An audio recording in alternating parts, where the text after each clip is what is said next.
welcome to the Tune Pack Podcast. I'm your host, the punk rock pop, Lee Pierce. And today we're going to be talking about music photography for marketing. And we have got a great guest on today, music photographer Sean Murphy. Sean, please do us all a favor and introduce yourself. Hey, Lee, thanks, man. This is Sean Murphy. I'm a photographer, advertising, music, fashion photographer. Been in the game for a very long time and still doing it. And even at this old, ripe age. Hey, you're one of like two guests I've had that's older than me, so I'm going to ride that high for a little Cool, while. let's go, So man. Yeah, yeah, deal with all these kids all the time. But yeah. like you said, yeah, you're a music photographer, also advertising too. So that's the main reason I wanted you on. Plus, I'm a fan of your work. You're a very talented photographer. But you see both sides of it. You see it from the outsider's point of view because you're kind of in the industry, you're kind of not, which kind of gives us a seat at the table sometimes. So you Mm-hmm. get to see it from the artists that you've worked with, but then also from the marketing and the advertising side that you also do. So I mean, very happy to have you on. Why don't you give us a little more on some of your credits and let people know just who we're dealing with today? Oh, wow. It's I'm still doing it, so it's hard to it's I don't want to like talk in past tense, but I came up in the the film days, the late 90s, early 90s. I went to school, graduated in 93, but started shooting music soon after. So a lot of the 90s bands, early 2000s bands, and pretty much any band you can think of from the Weezer's a big one for me. That's the band I work with still to this day for the last 25 years, and Maynard from Tool and Green Day, and all the things. I mean, my favorite bands that I've ever shot or would be like PJ Harvey. That's kind of my favorite genre that of music, and all over the place. But then in the advertising world, it's a very a big, very wide net has been cast. It's everything from car campaigns to pharmaceutical companies and everything in between, and then also the fashion apparel world, same thing from Adidas to 47 brand and everything in between, and stock imagery for Getty Images. So, and then and also outdoor space. So I work for one of the biggest paddleboard companies in the world called Boat Boards, and all the outdoor brands and surfing, and so when I say it, it's like, wow, that's a lot of shit, So um, it's quite a vast array of different sort of content, which I love. And kind of in the beginning, it hurt me because I did so many things. And it was hard for people to kind of nail down what it is I did. So if I wanted to shoot a band, they might Google me or something and see while he's shooting for Quaker Oats, what's he going to do for us for our album cover or vice versa. So, but I think what's happened in my later years is that I'll get hired for some, you know, not a very creative uh, client, maybe a pharmaceutical client. They'll see that I shot, say, I don't know, Tenacious D, and they're fans, and they'll hire me because they think it's cool that I worked at these bands that they love. So it's kind of helped me, to get work. So it's been a good ride. That's the thing, though. So I've looked through your portfolio, what the bands, the stuff that you've done, even Quaker Oats and the paddleboard company, some of the video and the stuff that you've shot. You are an artist. I mean, photography is as much of an art as anything else, and you have your own style. Like you see that, like whether it's an album cover or something you're shooting for Nike or Quaker or what, that's Sean Murphy, and I think that you kind of carved out, I want to call it a niche, but it's definitely noticeable. Just like I said, you see it and you recognize that as your work. And I think that's awesome that you're able to carry that over. And like you said, you got two sides of your career. Well, if this band's looking for something, but all they can find is Quaker Oats, and if Quaker's looking for something and all they can find is Tenacious D, that might not be the selling point you think it is. Yeah. But when you carve out such and like it's your work, you know, Yeah, and it's not like a lot of photographers you see like they have to shoot what they can shoot, but they're not able to put any artistic side of it. There's still, I mean, the talent. I'm not saying anything, way more talent than I'll ever have, but it's just looks like a standard stock photography, exactly what they yeah. need, and you're able to put your own artistic spin on it and vision on it. It's just really cool. So like, kudos to you because that's just cool. Like Yeah. all your I, work is awesome. thank you. I appreciate you pointing that out too, because back in the early 2000s, I was repped by an agency in New York called Radical Media, and they're this the agency that I'd always wanted to be with. They're like the cream of the crop, and they represent all the you know the the film guys that I love, and all the just the biggest the model, just everybody that I've admired. And so I went to New York from Los Angeles with these three different portfolios. One was music, one was like surfing, fashion, and then the other one was advertising, what I considered to be advertising. And I brought it to the guy, the head guy there, Michael Ash, and I laid all the books out, and he looked at everything. And I always thought you had to compartmentalize, the different types of work. And he looked at all these books and he's like, yeah, okay, I want to work with you. Go back to LA, leave all these books. We can't have, you got to have one book. We can't. And I'm like, you're gonna make one book out of all this shit, you know? And he's like, just go back and I'll call you in a couple of weeks. And well, he put all this work, combined it into one book. And I'm so happy that you pointed it out, because it took me many, many years to figure out, like, if you're an artist, painter, musician, it doesn't matter. Like, if you're a painter and you paint, I don't know, landscapes, and then all of a sudden you paint a portrait, you're still going to see things in that portrait that are from the landscapes, whether it be the color palette or the lines you draw or whatever. And so he taught me that on this, and that was the first time I ever saw that. And it's like he taught me how to put things together with composition and tone and movement or whatever. And it kind of changed the way I saw, how I promoted myself from then on out till now. Now I'm like, I can shoot, I just worked with Slaughter to Prevail like a year ago. We shot some stuff for Revolver, and I can do a picture of Alex Terrible in a wave that I shot. This amazing photo where this wave is coming over him.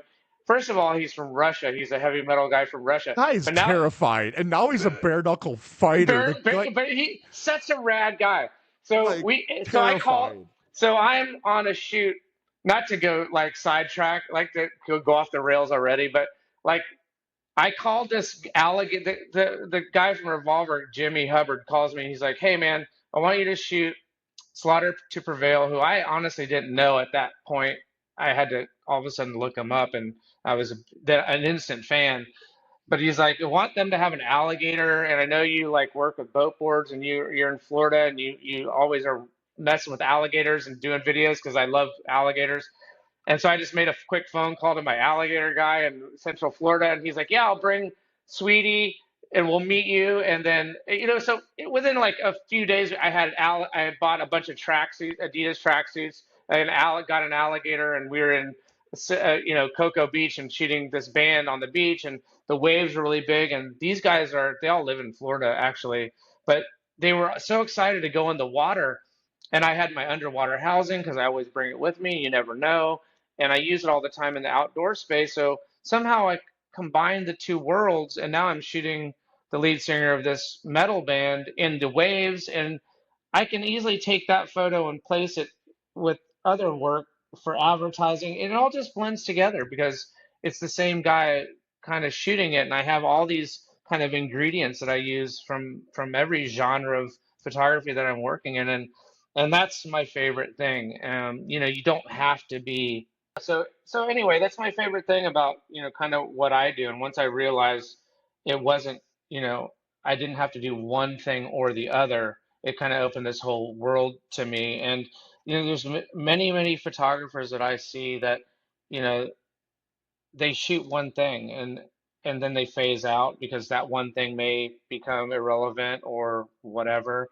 So I enjoy shooting all kinds of things, and then I use my wife as an example too. Like she's a fiddle player, violin player, and she was in a, when I met her, she was in a pop band, kind of like a Future Islands style band, and she played violin with them. And then, but she plays with all kind of bands, and she could be in a one night in an Irish band, and then the next night she lived in Nashville. It could be a country band or a rock band. So,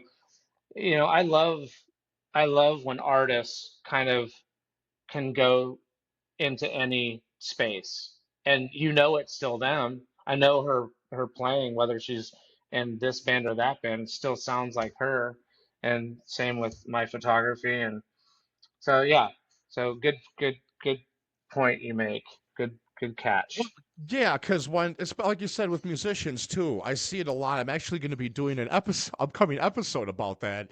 Is self branding, being able to still be a part of something bigger, but that you're distinct enough you can kind of move between and still almost bring your own fan base Mm-hmm. along, which helps out Mm-hmm. whatever project, whether you're a photographer or you're a violin player or a trumpet player or guitar player. If you've got that self branding, you're the same thing wherever you are. It's one of those where if you don't fit in anywhere, you can kind of blend in anywhere, Mm-hmm. and it works. It's cool to see. I love seeing when people are able to do that. And like another thing too, I think that you're seeing, especially with the like you're saying with the photography, being able to put more of yourself into it, is in today's digital world, there's so much with all these the influencers and stuff like that. I mean, phones are shooting 8K now.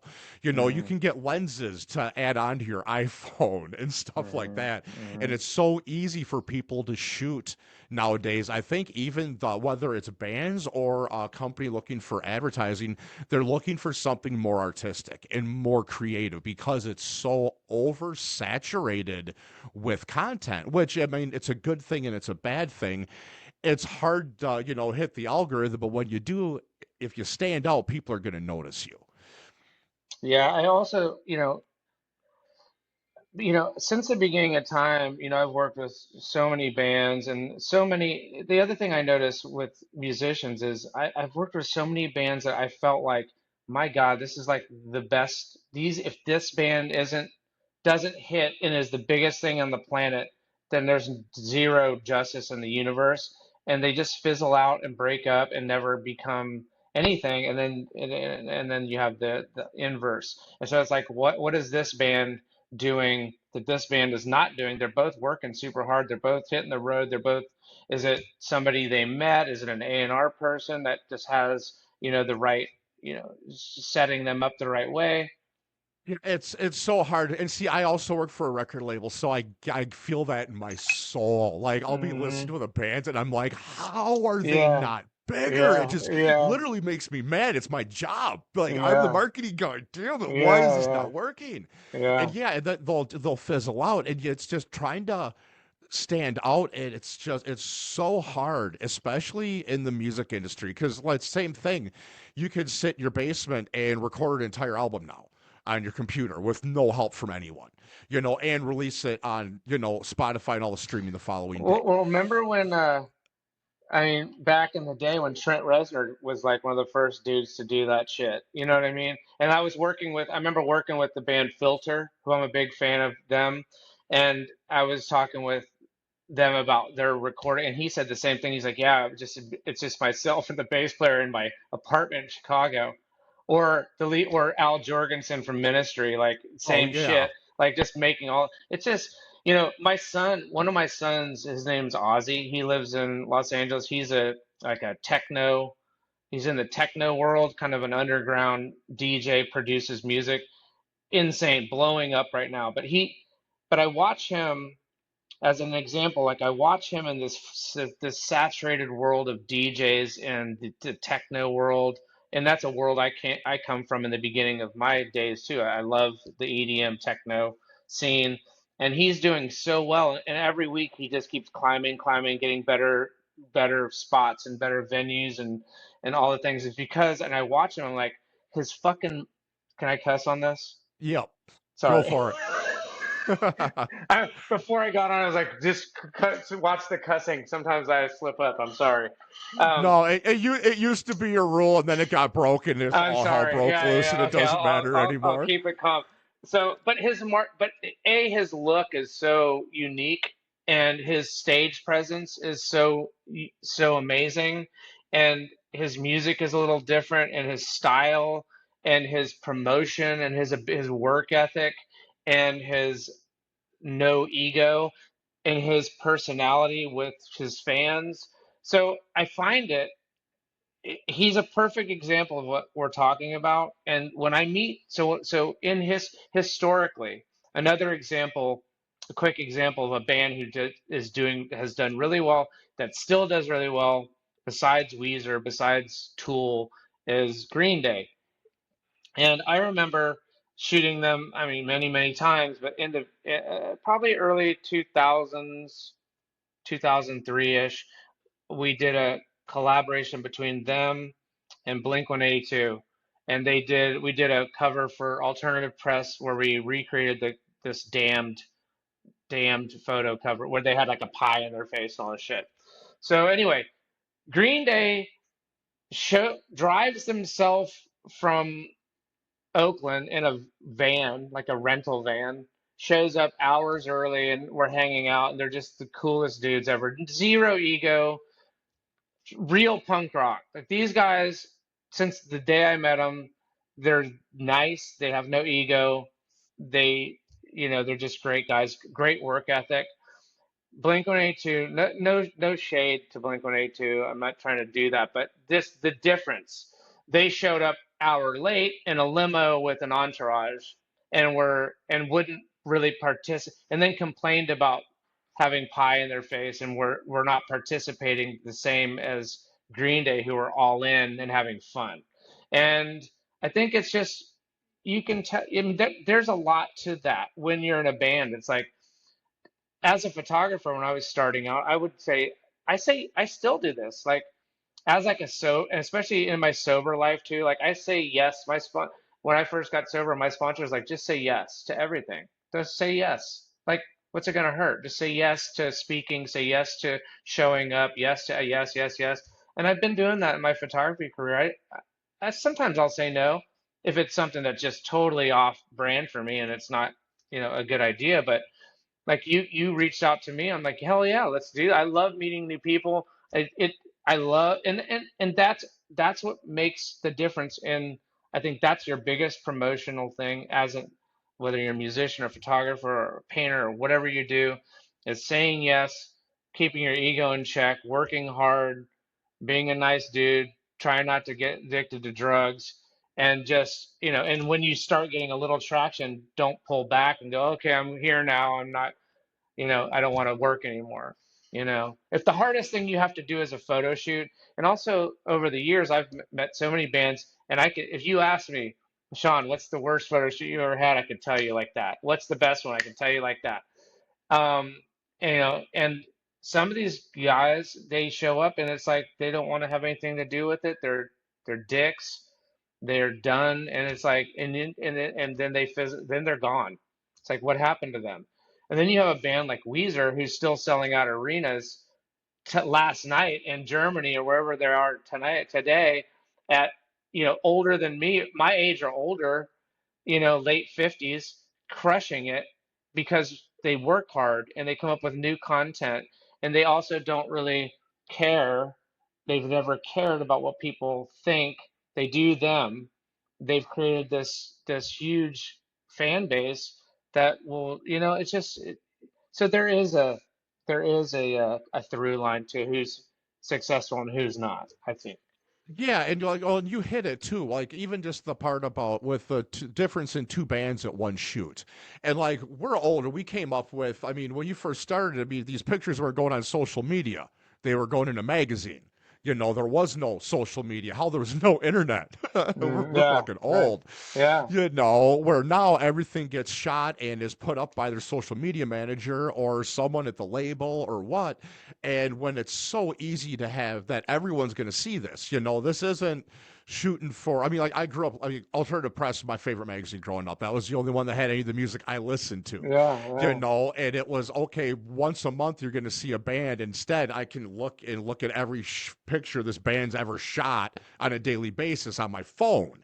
right. You know, it's so the access is it's a double edged sword because you got to have that professional polish, but you got to stand out too. But fans also want to see the behind the scenes. They want to see the candid stuff Mm. that connects them with the band. That's my The favorite part. best Yeah. as a marketing guy in the industry and someone that works for a record label, the best is when you can get good professional shots that are candid. You can stage candid. That's okay.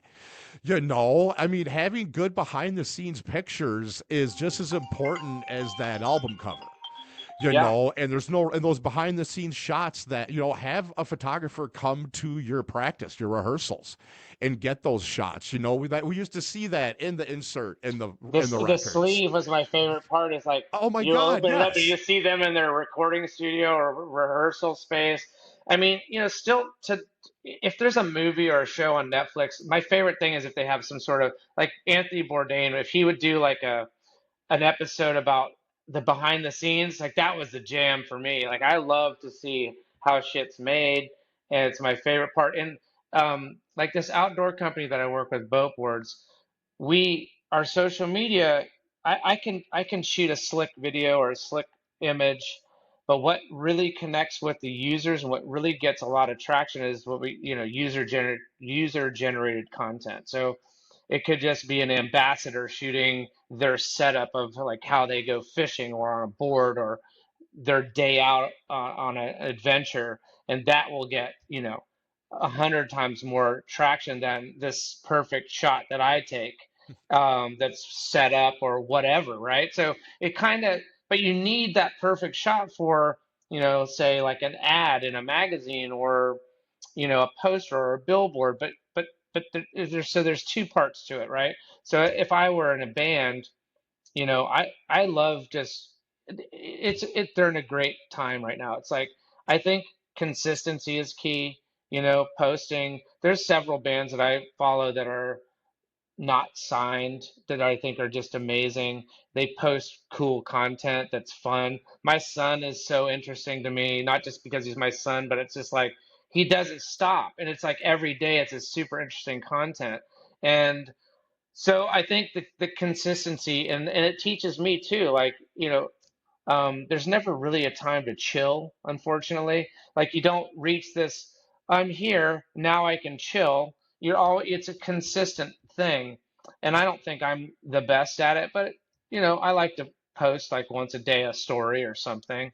Um, or you become, I guess, big enough to where you have a team around you that, like my girl Jen that was just here, she's amazing, and she helps me with my print shop and my, we sell like, vintage prints from back in the day, and she manages all that, and she does social media.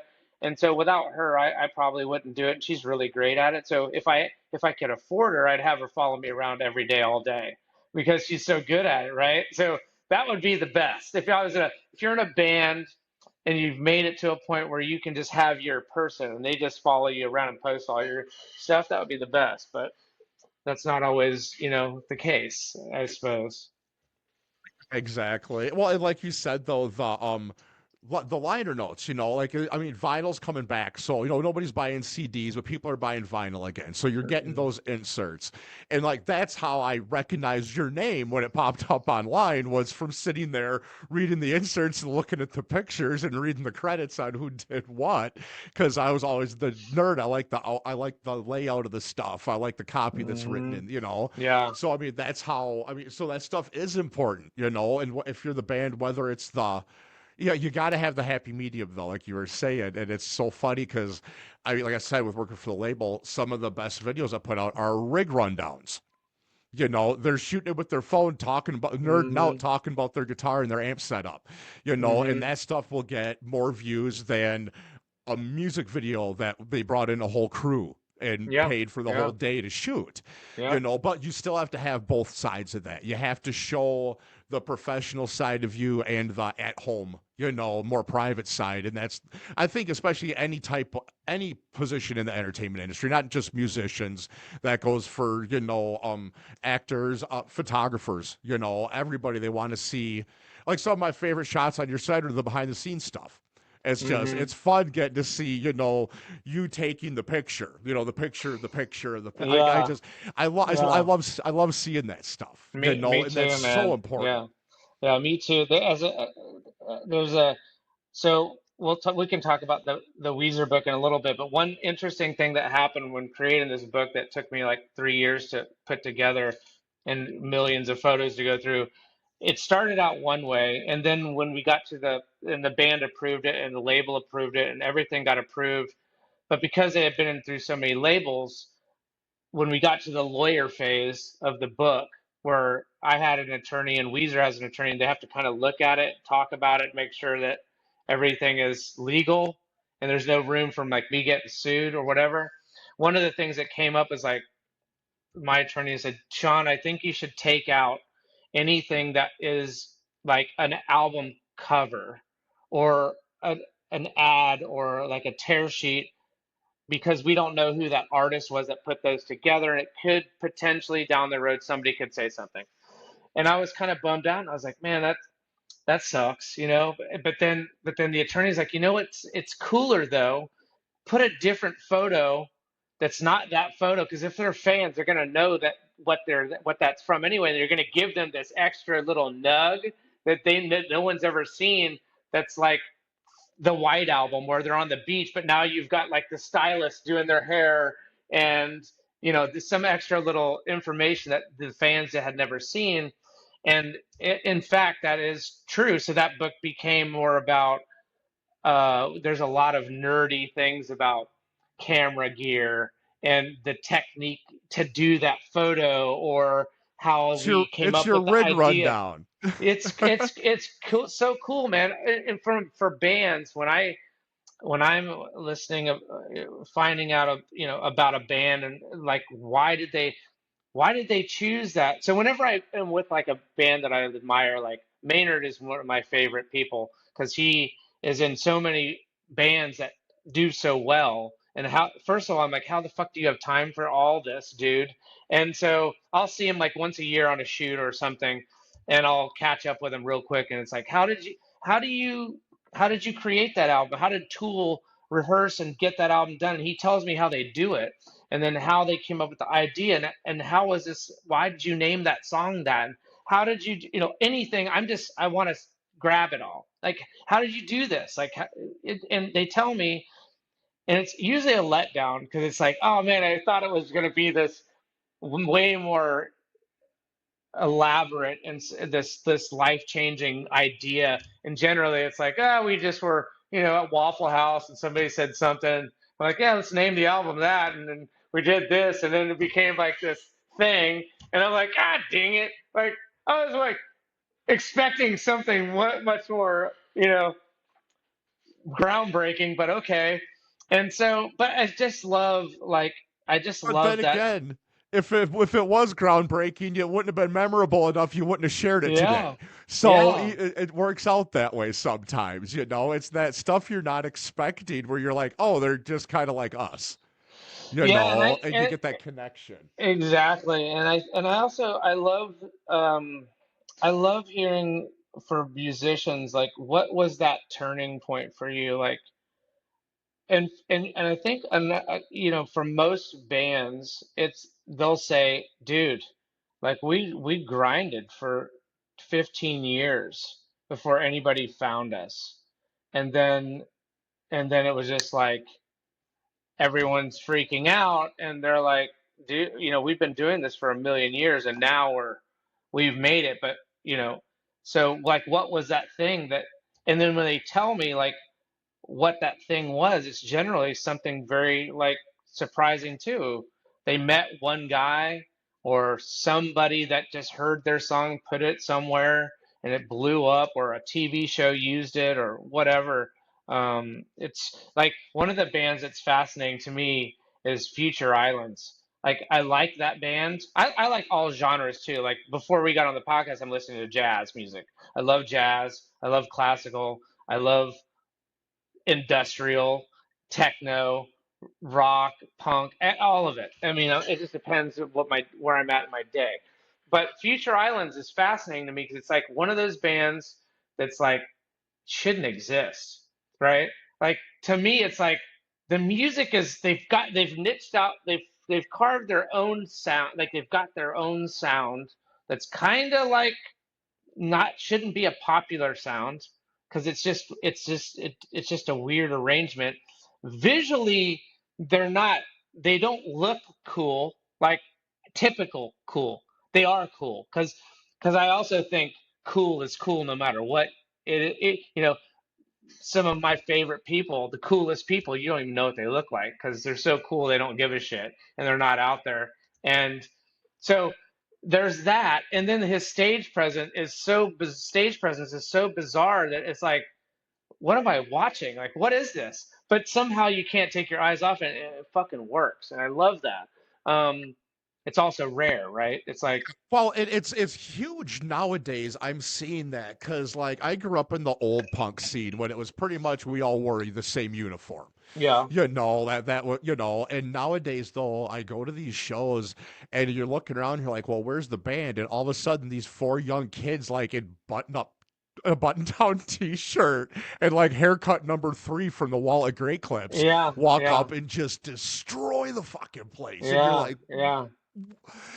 so yeah, you'll see. I mean, we grew up where there was so much theatrics with it. There was, the stage presence. It wasn't even just the clothes and the hair. It was everything, the personalities. Everybody wanted to be David Lee Roth. They wanted to be this bigger, larger than life. Hmm. And now it's the ones that blend in that seem to, because then they got that pop, that wow factor. Because you're like, okay, what's this going on? And then first song hits, and you're like, oh, okay. Hmm. Hmm. Okay.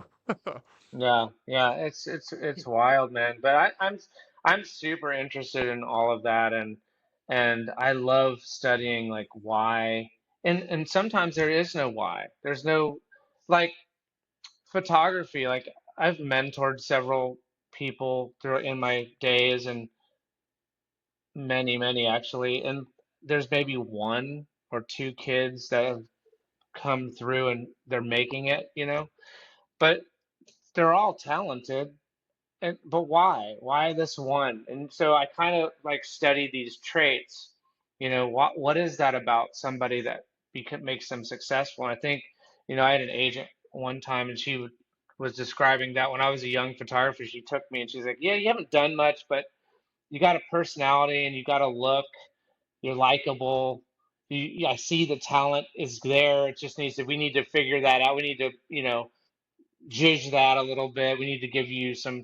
But she's like, there's an it factor that is with people, and so some musicians are super great, but like one of my favorite bands of all time is New Order, and the new, and but to see them live, you want to fucking stab your eyes out. It's like, guys, come on, like I would have been better off at, listening to you in the parking lot in my car because it's just there's zero presence, there's zero pizzazz, and then you go see, like I'll go see Ministry or say, and there's Al Jurgensen has been doing it for a gazillion years, but he still brings it and he goes on stage and it's like, yeah, this is the shit, right? So I don't know. I I'm still there's bitter. The only time I got to see Ministry was at Lollapalooza '92, and it was yeah, at yeah, like 2 o'clock in the afternoon at Alpine yeah. Valley. So it's outdoor and the sun's shining. I'm like, no, it should be dark with bats.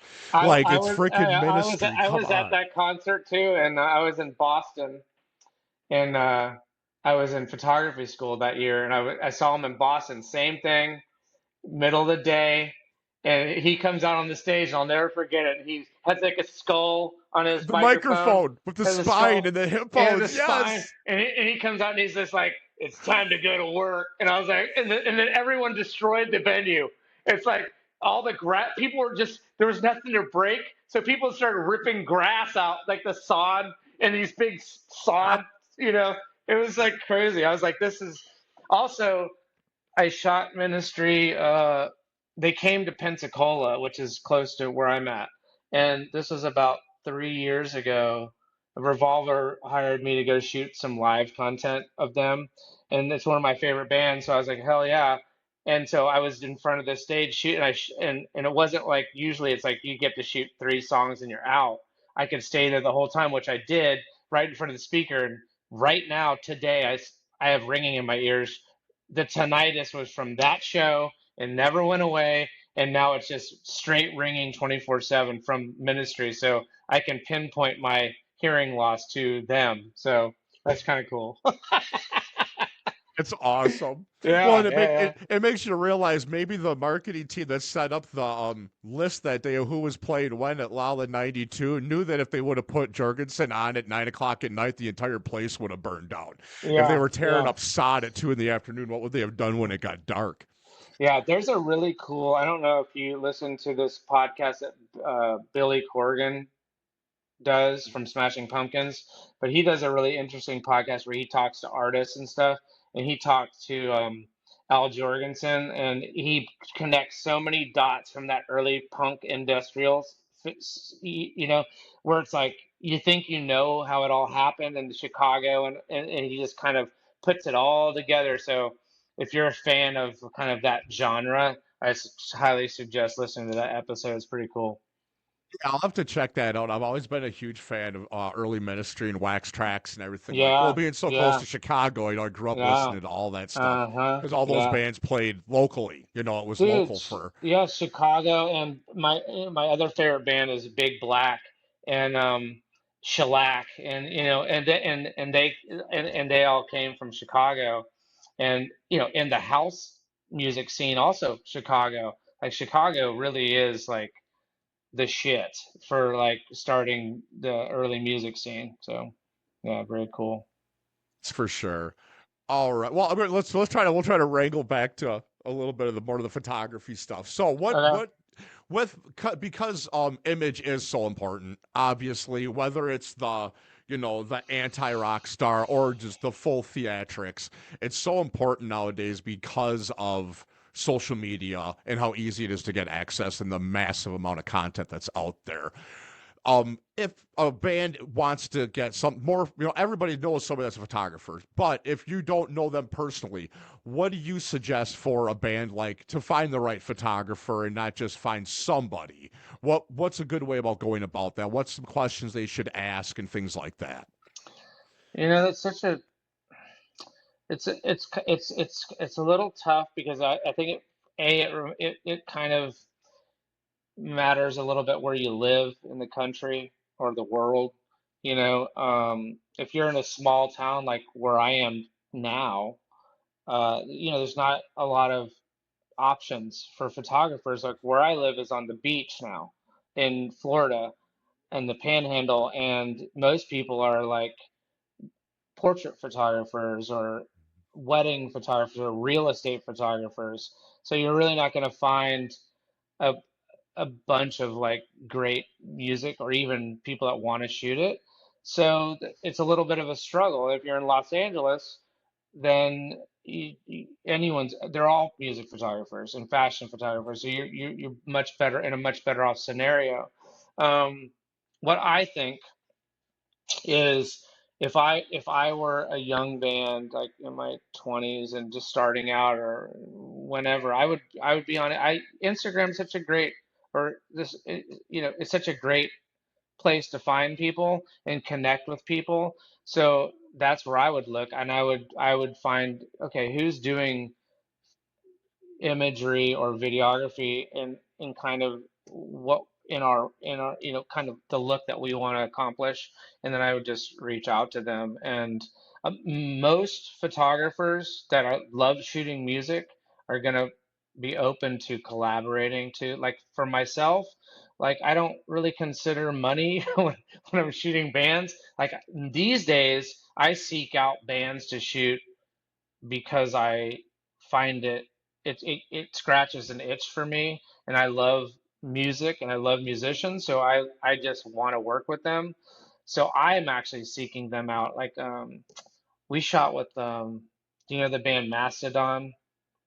You heard of that? I shot them a couple weeks ago in Atlanta, and that was a super fun day. But you know, so it, it's a tough question. You know, if it depends. If you're a bigger musician, then you have people like yourself that are going to help find photographers that are going to match. Like an A&R guy may come up with three or four options for photographers and then run it by the band, and the band will pick them. Or it's tough, man. It's really like kind of luck of the draw too. It's like where do I live? Who's available? Who do we have money? Do we have no money? Who's gonna shoot it? And like you said, man, people's bands can pretty much shoot themselves now and create good content. Um, if you're a super cool creative band, call me and maybe we can work together, you know? And I love what you do because the if you want to know more about Sean, go on his website and go to the video section. There's it's like a 9 minute documentary, and that's after watching that was I immediately emailed you after that. I was like, okay, I want him on my show because just showing you like you study, you do your homework, you research these bands and you think about what is fits their brand but is still work because you're a photographer, you're an artist too. You got your brand to worry about. You're not going to shoot Mm, something that's going to compromise your own personal brand as well. And you find that balance of it and just the amount of effort. People don't think about that part of it. They think, the photographer shows up and shoots what the band wants. You come in there, you've researched the band, you've got ideas. Like, I mean, some of the fun stuff that you've done that the bands are like, you're gonna what? I think it's awesome. But yeah, so go check out the little 9 minute. I think it was on Vimeo or something, but the documentary on Sean, and it's a cool behind the scenes learning experience about music photography. It's yeah, really cool. that's a good point you bring up too. And I think that I don't know how other photographers, I know I have a few photographer friends that are in my peer group that I come up with, and I know how they work.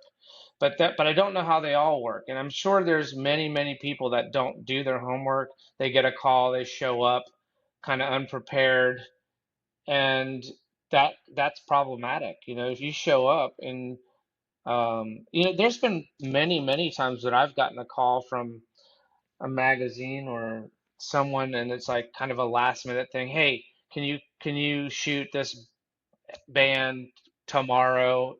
You've got 20 minutes, and I'll just say yes. And I don't know who the band is, and don't have much time to prepare, and I only have 20 minutes. So then there's that. So it's like, okay, I got to go with what I can do that's going to make them look good, that's not going to be too crazy for them. And then on the way to the shoot, I'm listening to their music and trying to find out what they're a little bit about what they're about. That's also really fun for me because it's challenging.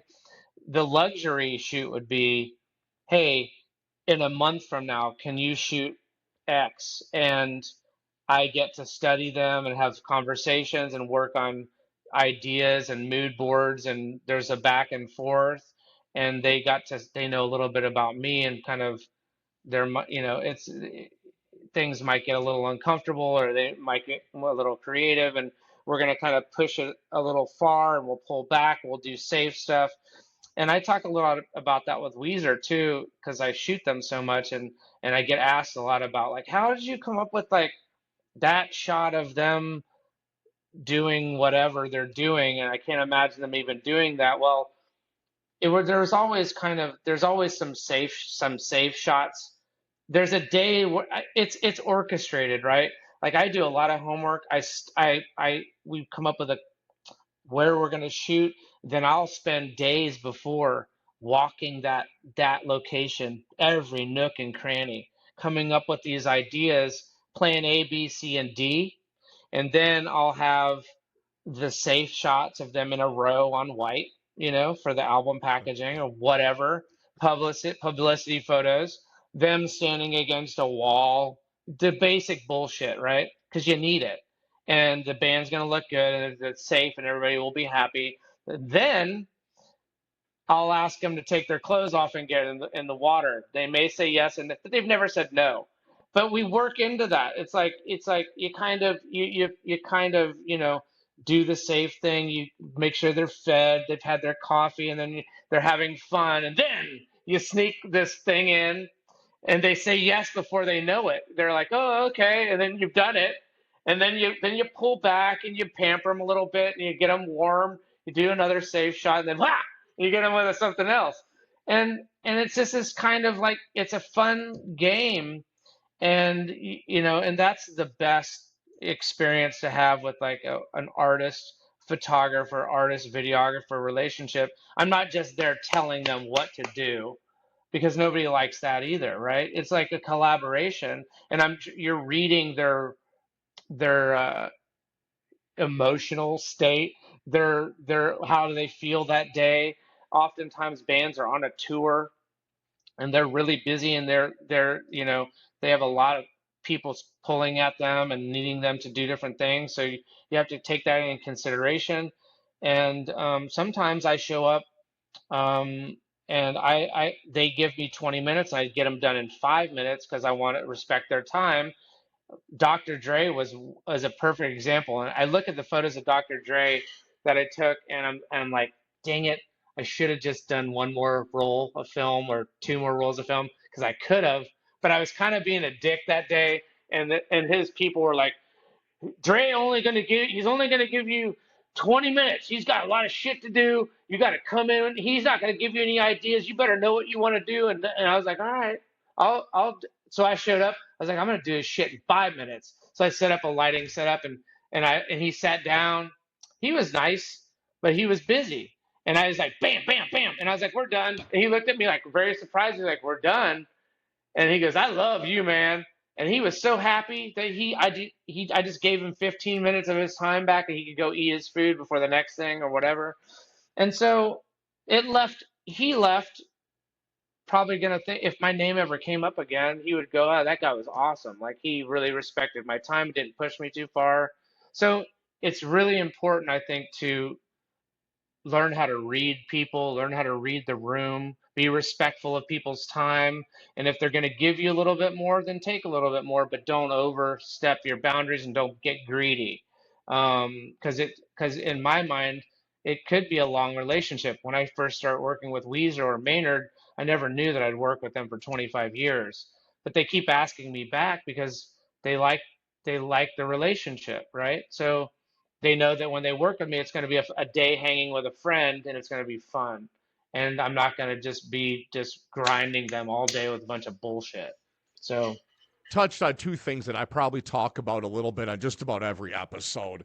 One is learn to read people. If you can learn to read people, your life will be easy. I don't just mean at work, and it's any hmm industry at all, because you already know how to approach people then. And especially um, with, like I said, especially with networking, because it isn't just who you know, it's who knows you. Just because you've worked with 20 people, they might not remember your name at all. But if you did something and they remember you, that's really important. And the other thing is the reason you're good at doing that, though, is like you said, is the research. Because you're going into these artists, you're already prepared.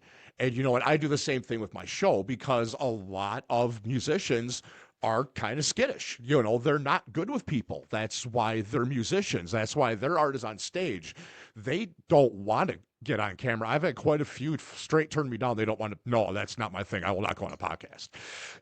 And you see the lengths I go through to make sure the guests can be comfortable. I go through and research yeah. every guest.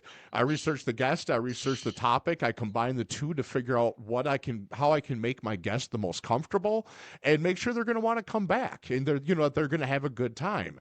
Because there's nothing worse than, I mean, I wouldn't go on a podcast if somebody's going to surprise me. I wouldn't want to go on a photo shoot if I had no clue what I was going to be doing. I want to be told what to do. Tell me what to do, I'm good to go. Give me some practice time. Yeah, so yeah, I research everything, probably overthink everything, but that's good though. Then I've already practiced every conversation I'll ever have on every podcast episode ever, and know how to handle if something comes up. Well, it's respectful too, right? It shows that you care. and that you respecting people's time and their craft, and that you put in the time to do a little bit of homework. There's nothing, you know, I think one of the things, not to get into sobriety too much, but like I think one of the things that before sobriety that I think about in sobriety was the lack of respect that I had towards people because of my active addiction at the time. I showed up unprepared or was late or didn't show up at all. You know what I mean? And it was just a terrible way to be. And so I don't, I think it's super important to, if you say yes to something, then give it 100% and do your homework, show up, make people feel valued and respected, and you're gonna hopefully have a great experience together and create some memorable, moments, and everyone walks away super happy. And that's the goal for me. And more important than, I mean, there's so many shoots I've done knowing that it's gonna go nowhere, the band's probably not going to do anything, and the photos aren't probably going to go anywhere. This is before social media, but it doesn't matter. It's about that moment, that experience with them. They were super fun. They, whatever, and it made them feel good, and I feel good, and it was a great experience. I think going into everything, no matter how big a band is or how much money I'm getting paid, that's how I choose to go into every experience. And I think when people kind of grasp that concept, it changes everything. No matter what it is your field that you're in. You doing a podcast. Like I told my girl today, my social media girl, I was like, yeah, this dude fucking had taking this shit serious. Because I've done many podcasts. I don't think I've ever done a questionnaire. You know what I mean? Like they just wing it, right? They just show up. Some people do their homework and or they already know me. Some people don't, and some people just wing it, So there's a bunch of different styles, but I appreciated the thoroughness and so that made me feel like I better come prepared for this. I would anyway, but like I want to do extra good for you because you obviously give a shit. So I appreciate that. That's why I had you on. Like honestly, because I was watching this and I was like, he's gonna have a really good outlook. And I always, like I was telling you beforehand, I get my best episodes with someone that's not a musician. It's someone that's kind of an insider, kind of an outsider. And as soon as was watching the video and learning more about you, I'm like, this guy gets it. He understands that you can't get time back. And I mean, and that especially, well, you understand the marketing side of it too, and you're an artist yourself, and you deal with musicians, so you see it from all kinds of sides that a Hmm. lot of people don't. And you're running your own business on top of that, so you see that, any type of marketing like that, whether it's you're dealing with a company that wants you to shoot their product, or if you're a band going to do an interview, or you're a band going to work with the photographer working with the band, if this is their time's important, if you come in there all like this, Hmm. if I've been lucky, I've never had any guests that were like that. If I did, I would probably stop. You would never know because it would never get aired. I Right. would hit stop and say, hey, I'm sorry if I'm wasting your time. Have a nice day. Yeah. And like, I mean, you have to be prepared, and especially nowadays, it's not hard for a bad comment or a bad interview to completely destroy somebody's career. Hmm. I mean, it's the world's a fickle place, which is a good thing. It's nice when you don't need a litmus test anymore. People just open their mouth and tell you. Yeah. There's one more genre that we haven't touched on, but I feel like it's kind of in the music genre is actors, right? Celebrities that are actors, and that is a big has been a big part of my career too. And that's even crazier than musicians because they get so pampered and you don't know, and everyone's on pins and needles, and very rarely do you get somebody who's just awesome and wants to have fun.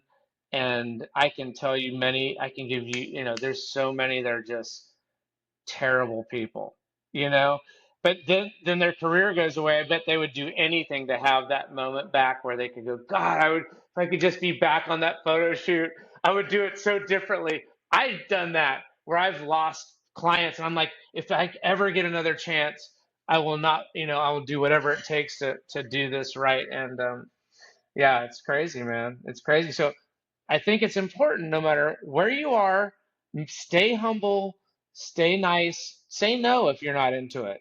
But if you say yes, show up and be a cool person and try hard.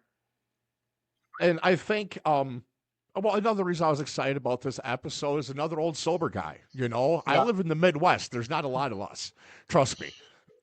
And it gives us a different outlook, and especially like that when it comes to wasting time, because we look back and every day we kick ourselves for the time we wasted in our lives, not even counting the other people's time that we wasted. I don't mean, like you ignored someone, just you not being the person you were. So we see this from a different point of view, and we understand just how damn important our time is and the person that, I mean, like, I'm not going to contact you if I'm not going to put 100% into it, or if you contact me and I don't have 100% to give, I'm going to straight out tell you that, like, look, I can try, but I ain't got it in me today. We can do this. I've had artists that they straight up told me that. I've had guests that were like, hey, I can't do this today, can we do? Yeah, let's do it. I mean, be honest with me and be honest with who you're working with, especially on any type of marketing. Because, like I Yeah. said, everything's so transparent now with the world of social media. So if whether you're the marketing person or you're the artist, or like you, where you fall into both categories, you always got to make sure that, you got to be respectful of the people. Because, I mean, it's a big industry, but it's a small industry too. It's very small, and I don't know. I can't put my finger on why I'm attracted to certain people's, social media and their marketing tactics. I guess I'm really drawn to people that seem like, I don't know if empathetic is the word, but a little insecure, like they don't know how good they are. There's a guy that I follow that draws, I wish I could remember his name. He draws with a pencil, and he draws these portraits that, dude, you can't tell it's not a photograph, and it's insanity. And he just draws with a freaking pencil, and he'll get on there, and every time he gets on it, and he seems like he's shy, and he's like, I really hope you like my drawing. And you can tell that he doesn't know how he must, but he truly just is a genuine guy that really hopes that you'll enjoy what he's done. And I think that's such a attractive trait, uh, especially for musicians. I love a musician that's a little bit, uh, their ego's small, and they're normal people. One of my sons dates a girl that's that's very famous in Los Angeles, and she is, you can't go on the street with her because she'll get surrounded by kids all the time and people. And but she's will talk to every single person like she doesn't know. She's just, she's so grateful that she is where she is. And if she's in the house with us, she would talk to you. You could ask her any question and she'll answer it like it's the first time she ever answered that question. And it's amazing. And I'm thinking, man, this is a special person, and most kids that are her age, 22, 23 years old, that had even a minuscule amount of the fame she has, would go to their head, and they would be standoffish and think they're the shit. And so anyway, I'm rambling a little bit, but those are the traits that I notice about people. And I think part of that is being Gen X. We have that, the whole imposter syndrome thing. I don't think I know anyone in our generation that doesn't. Well, we never feel like we're good enough at what we do. We don't feel like Yeah, we yeah, deserve what we have. right, yeah. So when we get to work with people that are as appreciative as we are to be doing what they're doing and just to be around the people that they are, it means a lot to me. And that was another thing that drew me to you was watching the interviews and stuff with you. I was like, he gets it. he gets it. He has no idea how freaking awesome he is. I need to tell him. Oh, thank I need to you. have him on the show so I can make sure he knows. Thank you. I appreciate that. Yeah, that's a good point, a generational thing. And maybe it's a sober thing too. Like maybe that's why I used and drank and used drugs because it would allow me to be someone who I wasn't. It gave me the confidence or whatever. But I think, yeah, it's something to that Generation X. And I love those things I see on Facebook sometimes where it's like, it's so true no matter who you talk to that's within that Generation X year, uh, years are it's like they all relate to like drinking out of the hose, not having any supervision, not ever having a home to go home to. Like they just lived wherever and came home whenever, ate it wherever, and we kind of just had to survive, which was a thing, So We're um, taught, and we were taught that if you're not suffering, you're not doing good.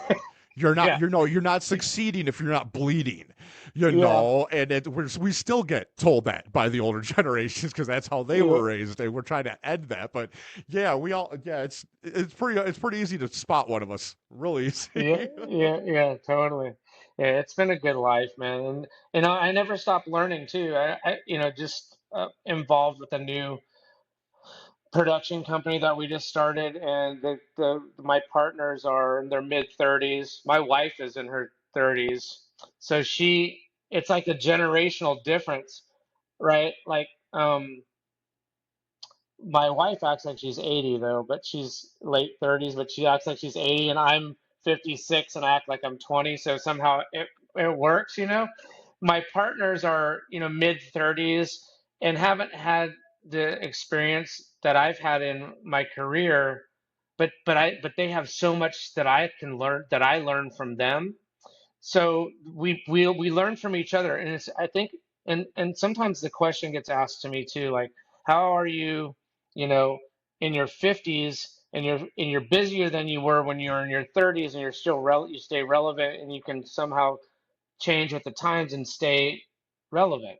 And I think the easy answer is I stay connected to the younger generation. Super important because there's all kind of new shit coming out every single day that you got to stay up with, and it's so cool to like net. I think it would be very uninteresting to hit a spot where it's like, I've kind of learned it all. I don't need to learn any other shit. I'm good. Like that'd be terrible, right? So half it's our, very, as you just described, half our country. I mean, it's like, what the fuck? Like, I think being in a smaller town now too, being in Los Angeles was great because it's like, I was never the best guy in the room. Like you're surrounded, no matter, you walk outside your door and you're surrounded by the best people in the world. The most talented people from every small town in the world are all there, right? So everybody's talented. And now I'm in a town where it's like I seek like people to inspire me, which I travel a lot, so it's fine, and I can go online and I can be inspired. But it's very uninteresting to be the best person in the room and to not have people to learn from. So I think that's also important as it relates to marketing and all the things you talk about is constantly surround yourself with people who know more shit than you in different areas so you can, grow and Yeah, become better. one of my professors when I got my marketing just recently got my marketing degree.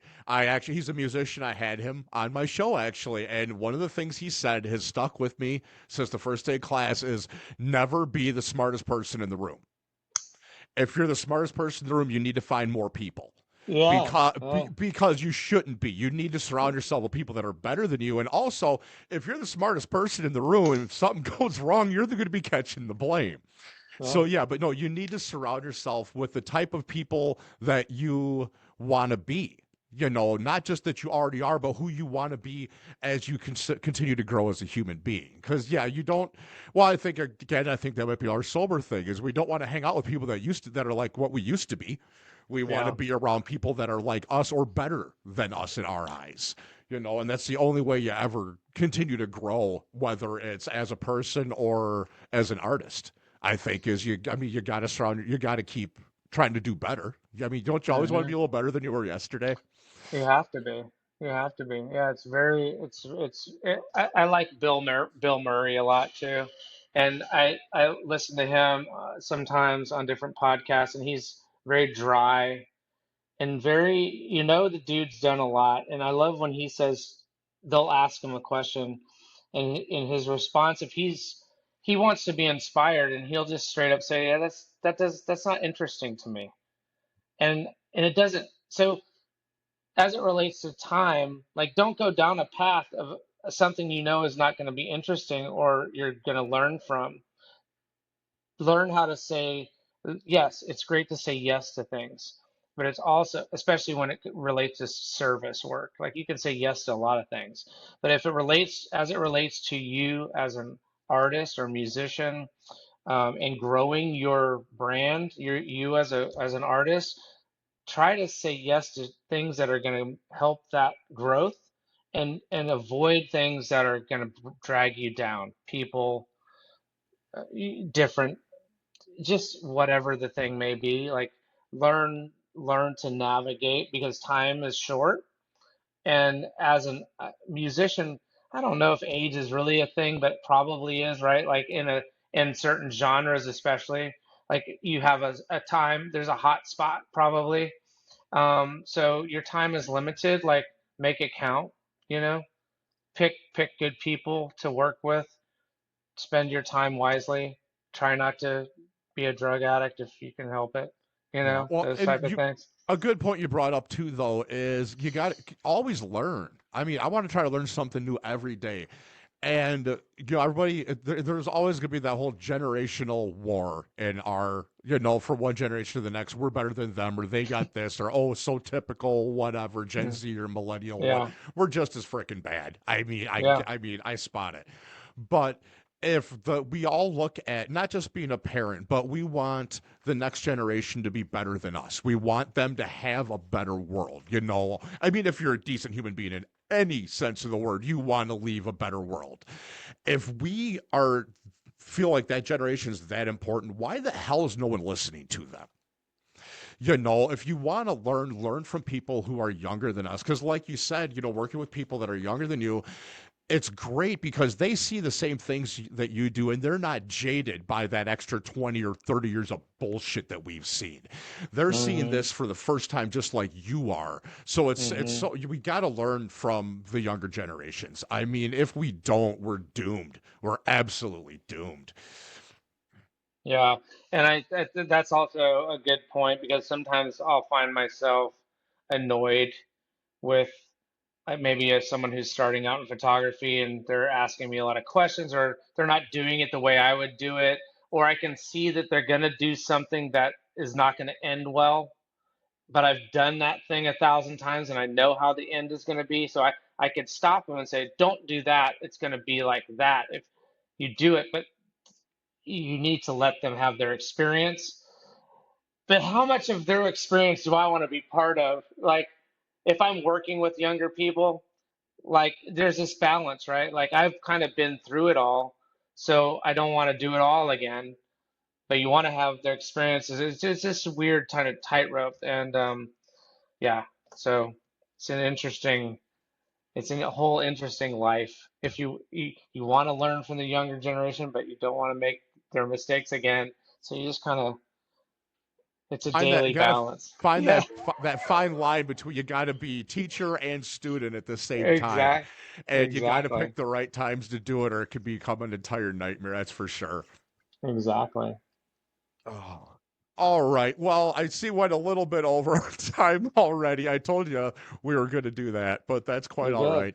Well, Yeah. I want you, before we go though, first I want to say thank you again. I knew this was going to be a good time. I definitely going to have you come back for another couple hours. But I want Yeah. you to talk about what you got coming up in October. So uh, many things are happening, but the most exciting thing is a book that's coming out with Weezer called My Friend Weezer, which is a 25-year span of time from 2000 to uh, the last time I shot them was in Ireland last year. So that time frame, it's an amazing book, collaboration. Brian Bell's sister, the guitar player's sister, did all the artwork throughout the book. Carl Koch, who is um, the band's historian slash everything about to the band's been with them for over 30 years. He's done all the writing and the forward and helped with the cover art and many other things. And so it's very exciting and it's a cool. If you like Weezer or don't like Weezer, it's a great book about with little digestible stories from each shoot. Frank Zappa's son Amit is a very good friend of mine. He interviewed me for all the stories throughout the book. So there's just little cool stories from every shoot. We talk about, it's also a great camera nerd book because we talk about cameras and film and techniques and shoot production, why we came up with that idea, lots of behind the scenes photos. It's just, even for me, like it brings tears to my eyes when I look at it because I kind of don't even see it as something I was part of when I look back on it. It could be anybody.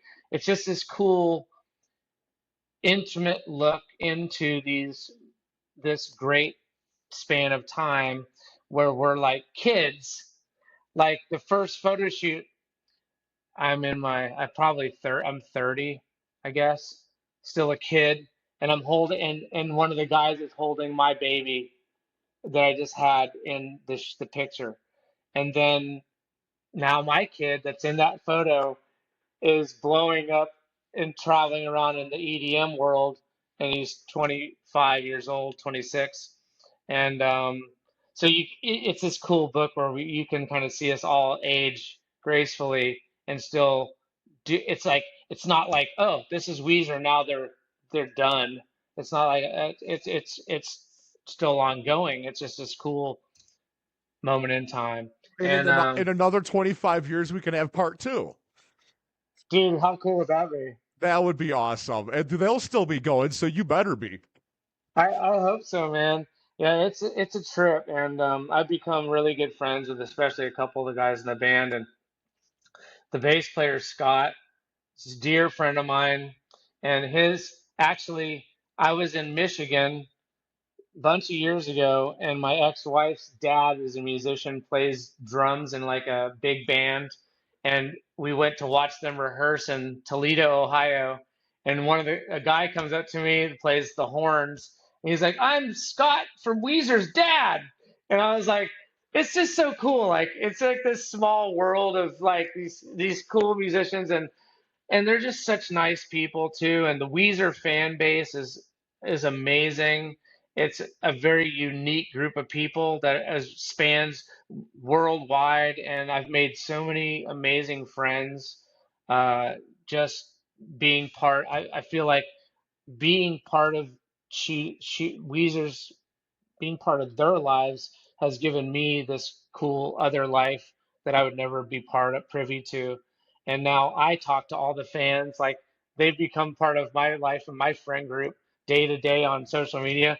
It's just fun, man. It's like a really cool, wholesome, fun thing that I've been part of, and I'm super proud of it. So that drops October 14th, and it's on pre-sale now. You can just Google it. It's through Simon and Schuster. You can find it in any bookstore, Walmart, Target, Books a Million, Barnes and Noble, Urban Outfitter. You can Amazon, wherever you want to get it. It's for sale now. So I hope you enjoy it for those of you who purchase it. So yeah.